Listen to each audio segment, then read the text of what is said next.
Hey everybody, you're watching Back Porch Cooking and Reminiscing. I'm Roger, and sure are glad to have y'all here with us today. Today we're doing a recipe that we've been making for a long time, and it's just something that we threw together back some time ago, and it was really good, so we just kept making it the same way. So today we're going to show y'all how to make it. And what we're making, and I've got to look at my paper here because I'll say it wrong if I don't, is a beefy au gratin potato bake. So it's a casserole. And we're going to layer some sliced potatoes, some hamburger meat with all different kinds of seasonings in it.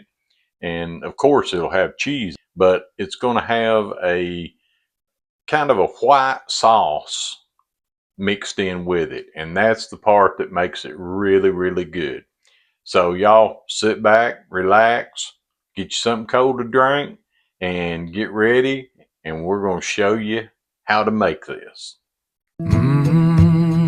Yeah. Porch boards sway in a slow rhythm. Got the screen door sighing a low hum. That old wood stove is cooking something good. Smell of bacon filling up the neighborhood.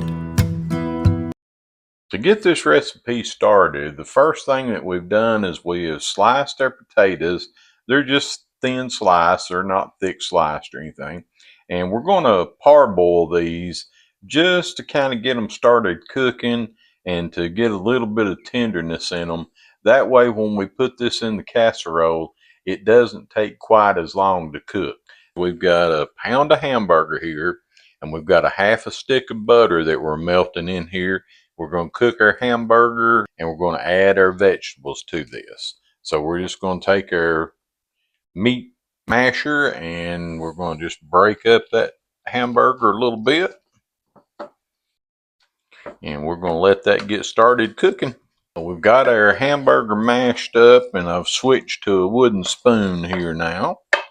And so we're just going to stir that around and we're going to put in our vegetables. So we've got some sweet onion, and we have got some chopped up leeks, and these were some that we grew in our garden, so we're going to add some of those into it. And that's something that you don't have to put in there. That's just something that we had and we really wanted to use them today. And then we're going to put in some red and yellow bell peppers. So got all that in there, and we're just going to stir that in and let all of that cook with our burger and our butter. And then once it gets, everything gets browned and we get the vegetables tender, we'll be ready to add a few more things to this. So our potatoes, we got those parboiled, and we took those, drained the hot water off of them, and ran cold water over them to cool them back down so they wouldn't cook anymore just yet. So now we've got our burger is done, our vegetables are tender. We're going to start putting our spices in. First thing we're going to do is we're going to add a little paprika to it, a little smoked paprika. That's going to make it really, really good. And then we've got some Montreal steak seasoning and some garlic and onion powder. And of course, y'all know we're going to give you the amounts of everything in the description. You won't have to try to figure out how much we're putting in. We're just going to stir that around, get it all incorporated. And then, oh, that is smelling good. Then we are going to add our flour, and we're going to do 2 tablespoons of flour. And I'm using all-purpose today. I know I don't normally use all-purpose, and it doesn't have to be exactly 2 tablespoons. I'll probably put a little bit more in there than 2 tablespoons. Okay, and then we're just going to stir that up. We're going to let that flour cook for a few minutes so that we cook that flour taste out of it. Usually about 3 or 4 minutes on the flour is about all you need to get flour tastes cooked out. Our flour's had about 3 or 4 minutes to cook. We've got some good fond going on the bottom of the skillet, and so now we're going to pour in some beef broth. And we're going to just give that a good stir. Try to get some of that fond worked up off the bottom. And you're just going to scrape. That's all you got to do to get that to come loose. As that beef broth heats up, it'll loosen up everything on the bottom. And that's where all your flavors at, is what's there on the bottom. So you want to make sure that you get all of that up that you can. And like I say, you'll feel your pan will get smooth on the bottom when you run your spoon across it. All right, we're good on that now. And now we're going to add some heavy cream into this. And we're going to just give that a good stir. We're going to just let that kind of simmer for a few. So now we're going to add our garlic into it. And we're going to give that a stir and get that all incorporated in. Our garlic's had time to heat up and release its flavor. So now we're going to add a little black pepper. Or maybe a lot of black pepper, I don't know. And let's stir that in. And now we're going to add some cheese to it. And you can use whatever kind of cheese that you like. And we're just going to stir that all in. And let the cheese melt. And then we'll be ready to start putting it over those layered potatoes. So our sauce mixture is ready, and so now we're going to start layering our potatoes. We did put a little bit of the sauce on the bottom, just enough so that the potatoes weren't just laying straight on the bottom. And then you're just going to take them and you're just going to layer them just like this. Having parboiled these potatoes is going to help with you not having to cook it for quite as long as you would and run the risk of having hard potatoes. We've got our first layer of potatoes in, so now we're just going to take our burger and vegetable mixture and we're just going to pour that right over top of those potatoes. And you're shooting for about half of it because you want to put you another layer of potatoes and then have some to go over top of them. Now we just about got that layer completely covered. Check and see if we got a few little bare spots there in the corners. Now we're going to come back with another layer of potatoes. We got our second layer of potatoes, and again we're just going to start spooning our meat mixture right over top of them. If this tastes anywhere near as good as it smells, because it sure does smell good. So we've got it all in there. You might, if you need to, take your spoon and kind of smooth it out just a little bit.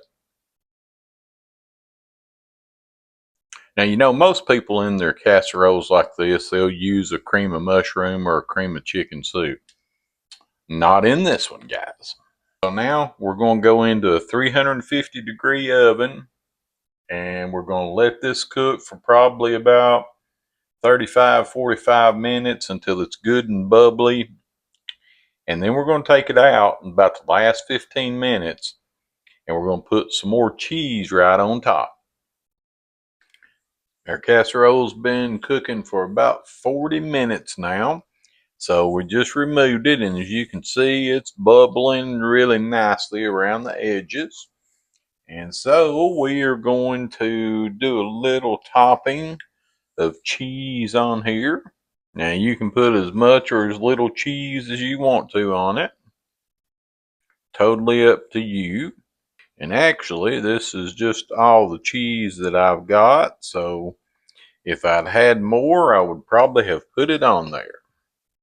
All right, so that's got our cheese on there, and now we're going to just put this back in the oven and give it a few minutes to melt that cheese, and then we'll take it out and let it rest for a few.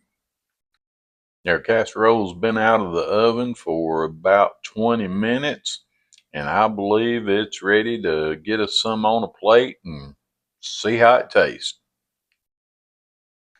So here's our plate with our Beefy Gratin casserole, some corn, and some roasted Brussels sprouts. So guys, I'm ready to give this a try and see how it is. Those potatoes cut super tender, so let's give it a taste, see how it is. Mm, mm, mm.